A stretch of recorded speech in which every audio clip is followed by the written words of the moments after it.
ยังหัวแนวกินบ่โอ้เฮ็ดยังบ่กินนี่ จะคลองไฟเก็บมาอยู่บนนอน หัวใจจะวายตายเนาะ ปวดกระค่ะ คือบ่ซื้อใหม่ ปวด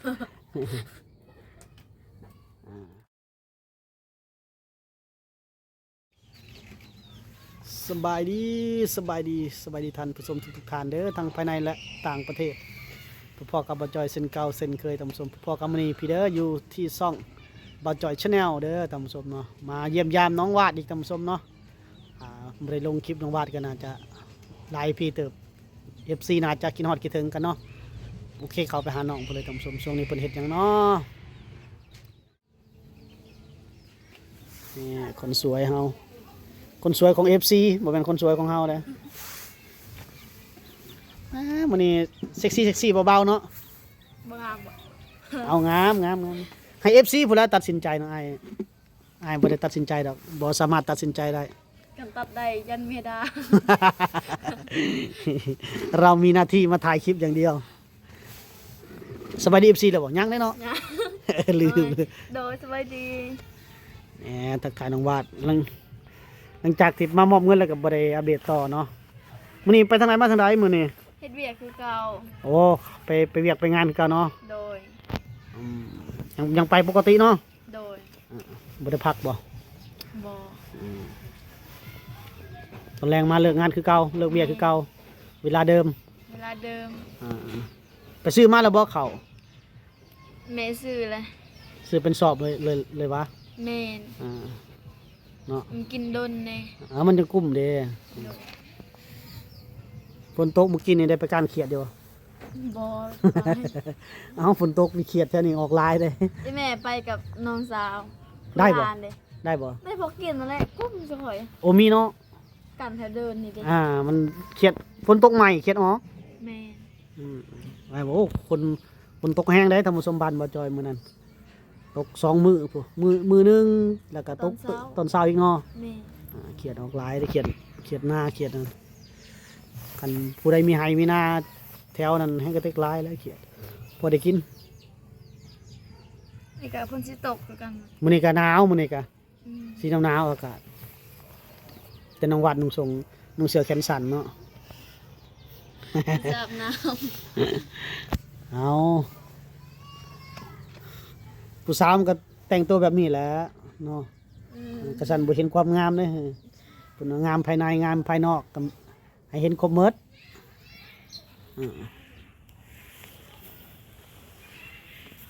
ฝนตกบ่ได้หัวบ่ซุกินนี่ หัวหัวบ่เฮือน แม่ อ่าหลีกไปหลีกมาแล้วเนาะ แม่เพิ่นขวกอ่ะหัวเพิ่นนี่ก็ทางในก็หัว อืมหัวเลยเฮ็ดได้บัดนี้ เอากะอาหารในโต๊ะ เอาคุมาโต้งไว้แล้วเนาะ แม่น บ่นอนเนี่ยบ่เปียกบ่ เอาเปียกเลยมันถึกอ่ะมันเศร้าแล้วเด้ อืม ไม่ได้ตกกลางคืนตกกลางคืนก็ ตกตอนแรกเนาะตก แม่ แป๊บเดียวหนึงตกแบบประมาณชั่วโมงหนึงฝนตก แต่ว่าตกแห้งได้ท่านผู้ชมตกแห้งคักขนาด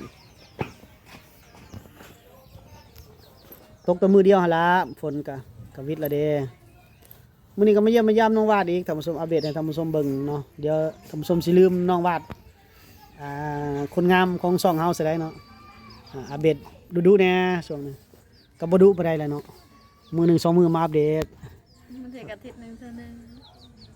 อาทิตย์นี้ดนอาทิตย์นี้ดนได้อาทิตย์หนึง 5 มื้อ 6 มื้อ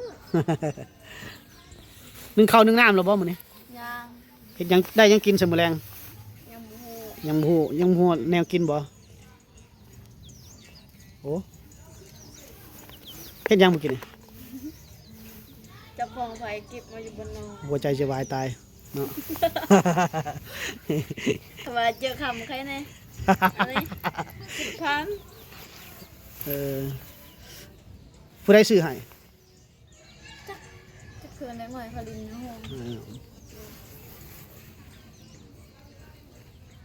ได้หยังกินมื้อแรงยังบ่ฮู้เนาะ ยังบ่ฮู้ มื้อนี้ก็แต่งตัวสวยแต่ว่ามื้อนี้สวยทุกคลิปเนาะน้องวาดนี่สวยทุกคลิปเพิ่นว่าให้สวยในจักบาทเนาะ แม่ บ่ฮู้ซ้ำว่าได้หยังกินแมลง ยังบ่ เขาก็ยังมานึ่งมื้อนี้ ย่าง โอ้หนึ่งหามแต่ว่าบ่แม่นมันมืดเนาะมืดฝนแล้วมันคือค่ำไว้ นี่ อ่ามันคือค่ำไว้ท่านผู้ชมมันคือมืดมันคือมืดฝนมื้อนี้พายุเข้าลมหน่อยนึงมีลมหน่อยนึงเนาะ แม่ปวดกะค่ะ คือบ่ซื้อใหม่ ปวดน้องวาดหนึ่งอุ่นข้าวเย็นเพิ่นว่า แม่เป็นคอยเย็น อุ่นข้าวเย็นกิน กินตอนแรง กินตอนแรงกินตอนเย็น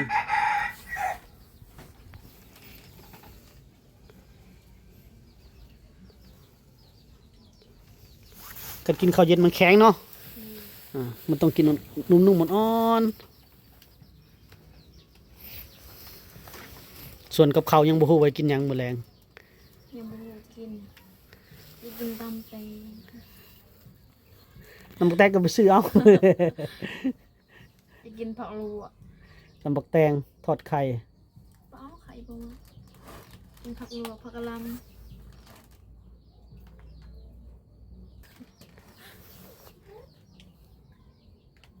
ว่าปานว่านางเอก MV บ่ได้เนาะ ค่อยๆแบบใจเย็นๆมีเวลามื้อใดให้น้องวาดแกงหน่อไม้สู่กินก่อนเนาะ อยากเลย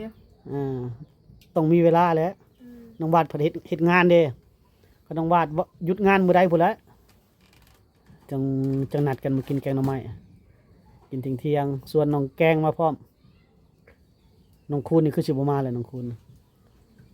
บ่ว่าเขาอายก็ เขาให้กล้องบ่ อืม น้องวาดได้บ่ได้บ่น้องวาด อันได้ดื้อเลย ชินแล้วเนาะ สิ้นเลย ซุมื้อนี้ เก่ากะหากะเขาคลิปบารัก แรกๆ ๆแน่หน่อยหนึง อายนะ แรกๆนะ เดี๋ยวนี้ชินแล้วเดี๋ยวนี้ซ้ำเป็นอันซ่องรักแล้วซ่องไอจอยนี่ลงตลอดเลยซ้ำเป็นนางเอกซ่องรักแล้วซุมื้อนี้ลงประจำนะจนสิขาดบ่ได้พุ่นแล้ว FC ว่าอยากเบิ่งแล้วนะลงคลิปน้องวาดนี่ยอดวิวขึ้นคู่คลิปเด้ บอก ช่วงนี้เลย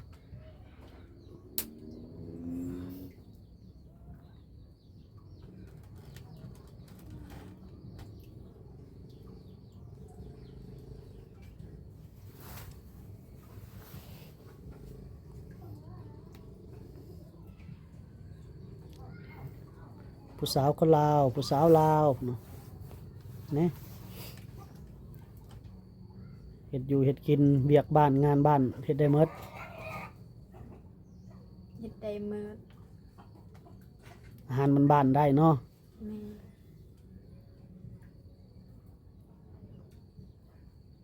ช่วงนี้ร้อนหรือหนาวนอนช่วงนี้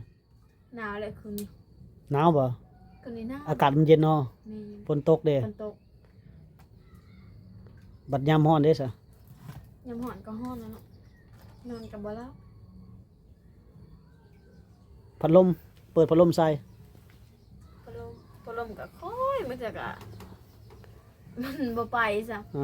บ่แห้ง ไฟบ่แห้งเนาะ แม่ ไฟบ่พอไฟบ่พอก็เจ้าใส่ไฟรวมเด้อ่าคุ้มนี่จักหลังคาเรือนบ่แม่น7-8หลังคาเรือนบ่ เขาออกเลยซองก็ยังเหลือ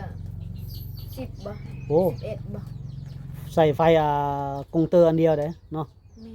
10ปลายกว่าหลังคาเรือนน่าจะอยู่11เดี๋ยวนะนั่นแหละไฟมันยังบ่พอ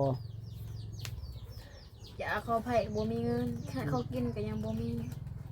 โอ้ใส่เข้าไฟบ่แม่นเงินน้อย แพง ๆใส่งบหลาย ดึงเงียงกับแพงมืด บ่ต่ำกว่า 4-5 หมื่นบาทเด้ดึงไฟมันไกลเด้ไฟก็จักก็เฮ็ดได้ไฟอยู่บ้านเฮามันดึงลักบ่ทั่วถึงกัน มันห่างเฮ้อ แบบประหลาดเทิงก็อันนั้นเลยเนาะ หืม ได้เนาะหลักเสาเนาะเฮ้ ได้หมด บ้านเฮานี่ก็ ทั้งคุมทุนเจ้านี่มันบ่มีเสา แม่นไผนี่ก็แต่เก่าได้ยินเขานายเว้าเด้ว่าเขาขอกินข้าวซื่อๆเขาให้ อืม แต่เก่าเขาบ่ได้ให้เด้ไผนะ อืม แม่เฒ่าพอกับพ่อเฒ่าเด้เพราะว่าขอกินข้าวซื่อๆมันมืดตะกี้เขาบ่ได้ให้ซ้ํ แต่ก่อนบ่มีไฟเลยอยู่นี่เนาะ แม่ บ่มีเสาไฟบ่มีหยังอันนี้เสาไฟอยู่ไกลทำสมประมาณ โอ้มัน200-300 เมตรพู้นบ่จากทางใหญ่มาเฮือนน้องวาดนี่แหละเวลาเอาไฟเข้าแล้วมันแพงลักมันไกลใส่เสาไว้ก็บ่ต่ำกว่า 4-5 หมื่นบาทเพิ่นจะสามารถเอาไฟเข้าส่วนโตวได้จึงสามารถเข้าไฟส่วนโตวได้เพราะฉะนั้นก็ลำบากคันบ่ได้นี่เขาขายไฟนี่ก็ยังจักล้านแล้วยัง10ไปล้านบ่10อยู่ใน20ล้านนะมั้งใน20ล้านเขาขายหม้อแบงเลยขายเขาสำหรับบ้านน้องวาดนี่มันยากเรื่องเขาไฟเรื่องเขาไฟฟ้านี่ยาก แม่ ค่อนข้างจะลำบาก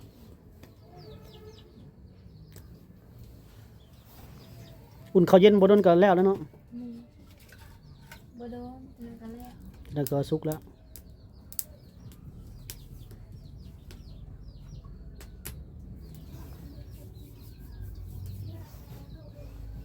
เฮ็ดกินทาบ่หรือว่ายังบ่ได้มีแนวเฮ็ดกินไปเก็บผักบ่ ยังบ่มี หรือสิลงห้วยไปหาเก็บผัก ที่สิลงหัวอยู่ บ่ได้พาอายลงเซไปหาเก็บผัก มื้อนั้นไปไสก็เห็นคือเห็นอองอันหยังไปไสก็ มันก็ว่า อ่า ลงสตอรี่นะ อ่า โอ้ยไปคนมัน มันอยู่ไส ที่ปักเซมันน่ะบาวเดย์ โอ้ โดนแล้วแต่เดือน โอ้แต่ก่อนคลิปเก่า แต่เดือน10เดือน2 โอ้อืมแต่ ก่อนมันสิไปเฮ็ดเวียกอันนี้ไปเฮ็ดเวียกอยู่เวียดนะ อืม จน6 โมงหมู่มานำหอดสวนก็ไปได้ว่าไป ไปลิน ไปเฮ็ดเวียกเดย์ อืม อยู่เวียดนะ อืม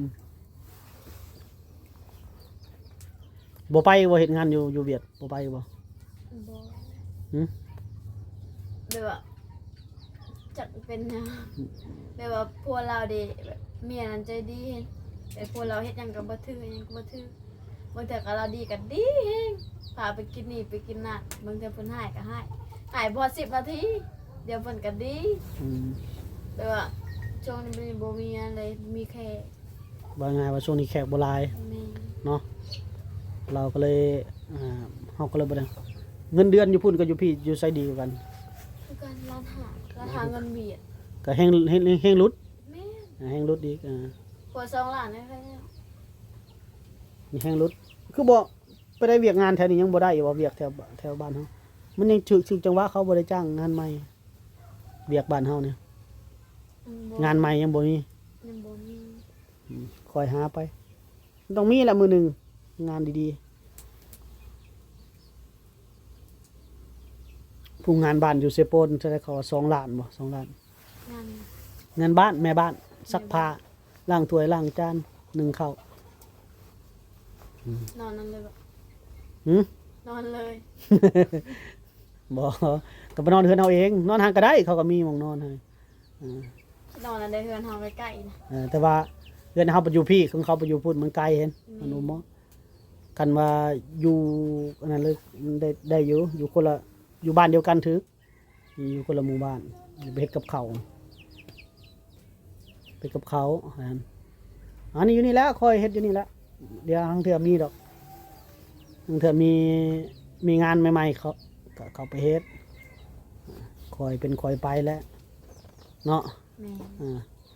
ก็เป็นคอยไปเดี๋ยวคอยได้เงินบ่เพราะว่ามันเป็นช่วงที่เขาบ่ได้รับคนงานช่วงนี้กันรับแล้วมันก็ได้กันบ่รับก็อดเอาก่อนFC มาไปเมืองไทยโอ้ไปเมืองไทยก็ใช้เงินหลายเด้ มันเป็นง่ายเฮ็ดบัตรนี่ บัตร MOU ก็ 15,000แล้วเด้บัตร MOU ก็บัตรนี้เฮาแลนด์เอกสารอยู่ลาวเฮาอีกเด้ค่ารถค่าหยังตกประมาณ 20,000จังสามารถไปไทยได้ สมมุติ ไปเฮ็ดกับไปเฮ็ดอยู่นั่นในสวน บัตร MOU บ่จังว่าอ้ายก็บ่ค่อยถนัด ได้ยินเขาว่าเขาเฮ็ดอยู่สวน พาสปอร์ตพาสปอร์ตท่องเที่ยวอันนั้น นะ อันนั้นอายไปเฮ็ดเท่าใดว่ามื้อน่ะพาสปอร์ตท่องเที่ยวนั่นด่วนเฮ็ดบ่แม่นด่วนปกติเดือนหนึง เอาเขาไปไทยเขาเฮ็ดบัตรนั่นน่ะบ่ มันมีพาสปอร์ตนำไปท่องเที่ยว นั่นนะ แบบอายเฮ็ดไว้เฮ็ดไปท่องเที่ยว แต่ว่าเฮาเฮ็ดไปบัตร MOU นั่นคือกระทรวงแรงงาน ต้องมีบัตรตัวนั้นถึงจะทำงานได้ บ่ต่อบัตรอ่ะบางคนก็ไปก็แบบว่าบ่ฮอดเดือน3 เป็นคนเถื่อน เป็นคนเถื่อน นะ เป็นคนเถื่อน บ่ต่บัตรตลดะ คันบ่ต่อเป็นคนเถื่อนแล้วเจ้าก็สิยากเข้าโรงหมอเข้าหยังตำรวจก็จับอีก บางคนก็ได้เห็นเขาว่าเป็นบัตรเขาไปต่อตลอด พาสปอร์ตไปต่อตลอด อืม น่าจะเดือนปลายหรือ2 เดือนนี่แหละต่อเท่านี้ไปต่อ2 เดือนไปต่อเดือนปลาย2 เดือนนี่แหละอ้ายก็บ่มั่นใจ แต่ว่าถ้าบัตร MOU เนี่ยมันสิอยู่ได้ดน โดน บัตรแห่งงานเด้ ในปีหนึง ประมาณนั้นมั้งบ่ฮู้จักปานใดแต่ว่าฮู้จักว่ามันอยู่ได้ดนมันบ่ได้ต่อคือแบบนี้ มันบ่ได้ต่อ เขาต่อตลอดเนาะ มันก็แห่งงานแล้วก็เงินเดือนเฮาก็สูงอีก อืม แล้วเฮาหางานเขาสิมีจัดงานให้หางานให้เฮาข้างในโอ้ยแต่ใช้เงินหลายคือว่าแหละระดับ 20,000 ไปฮอดพุ่น 20,000 กว่าพุ่นแหละเปลืองเงินติดธงเฮาอีกเด้ ก็กินเลี้ยงทางอีก ใบเฮาไปสต็อกไว้เพื่อเฮาเฮ็ดงานเพื่อเงินเดือนเฮาสิออกเด้ อืม คันเฮามีญาติพี่น้องอยู่พุ่นแล้วสบาย สาวน้ำกันเนาะ ถือว่าเฮาอยู่ในห้องนํกัน อืม บ่หรือก็ยืมเงินเขาบ่หรือมันหยังก็ว่ากันไป มีอุปกรณ์ อ่า ดอกขาห้องอะ บัตรเฮาแต่ว่าการันตีได้งานนะครับคันเฮามีบัตร MOU แหละ 100% แล้วสบายสุดท้ายแล้วก็มันต้องใช้เงินหลายหั่นล่ะคือว่าหั่นล่ะมีแต่มีแฟนเป็นคนไทยแล้วก็แล้วสบาย อ๋อมื้อนี้ก็เห็นแบบว่าคนแถวนั้นเด้อัตตปือแม่นบ่อัตตปือเพิ่นเอาโพเวียดเด้งามเลยสะออนกว่าบ่ได้เด้ก็จะเอากันโพเวียด ผัวเขางามหรือเมียเขางาม เมียเขางาม เออ ไปบอกเห็นแบบเอา ขอได้คำ ก็ดวงไผดวงลาวอีกเด้มันบ่ แม่ แม่นซื่อ น เถือถึกวาสนาตัวบ่ดีเด้คือเขามันว่ายากนะเรื่องนี้ เป็นวาสนา ดวงไผดวงลาวหั่นล่ะดวงไผดวงลาววาสนาไผวาสนาลาวโอเคท่านผู้ชมเนาะอัปเดตเล็กน้อยมาหาน้องวาดดีกว่ามื้อนี้ก็น้องเพิ่นหนึงข้าวหนึงน้ำแล้วก็โอ้ลมกับน้องเพิ่นเล็กน้อยเด้อท่านผู้ชมอีพีหน้าเฮาจังมาเยี่ยมยามน้องเพิ่นใหม่เนาะรบกวนเพิ่นซำนี้ FC ท่านใดอยู่ใจใดมุมใดหรือว่าอยากมีหยังก็เข้ามาคอมเมนต์ได้เด้อท่านผู้ชมเนาะอยากให้มาถ่ายน้องวาดได้ดูก็ติดต่อเข้ามาได้เด้อมาคอมเมนต์ได้เด้อท่านผู้ชมพบกันใหม่ในอีพีหน้าสำหรับอีพีนี้สบายดี